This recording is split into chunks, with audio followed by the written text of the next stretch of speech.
Ayun nga po kapamilya 'no, ito na nga po ang ating mga rekado para sa ginisa na sinigang na hipon. So ayan nga po ang okra, sitaw, mustasa at ceiling green, talong at ito ang ating hipon na kung saan kalahati dahil ang mahal nga po ng hipon.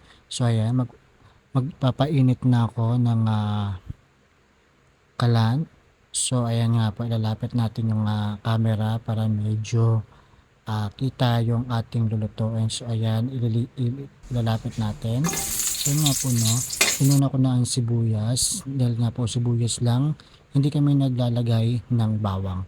So ayan nga po yung hipon at, yung hipon nga po ay gagawin ko lang, kulay orange dahil nga po, tapos tatanggalin po natin 'yan at imemekos-mekos ko na nga po mga insan ang hipon, 'yan mekos-mekos lang at, lalagyan nga po ito ng tubig para nga po, magkaroon siya ng sabaw at nga po yung tubig at, pagkatapos nga po niyan ay, isasalin nga po 'yan at, ayan hihintay lang po natin kumulo. So ayan nga po kumulo na at isasalin na nga po natin muna 'yan sa isang lagayan at para hindi siya mag-overcook.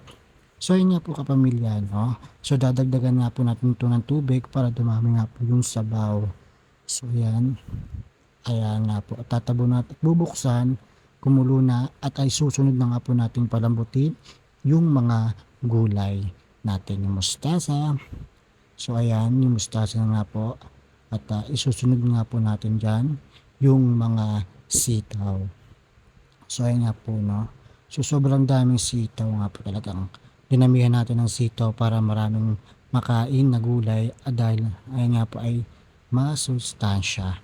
At ayan nga po ilalagay ko na rin po yung mga okra para mas madami nga pong gulay. So ayan nga po 'no at, ayan nga po yung mga okra.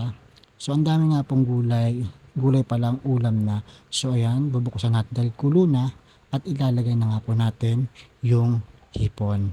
Yan, dahil nga po tinanggal natin kagaya na kasing baka nga po mag-overcook. So ayan kasi nga bubukusan na po uli natin at, ilalagay naman po natin yung talong. So konting talong lang dahil marami na nga pong gulay.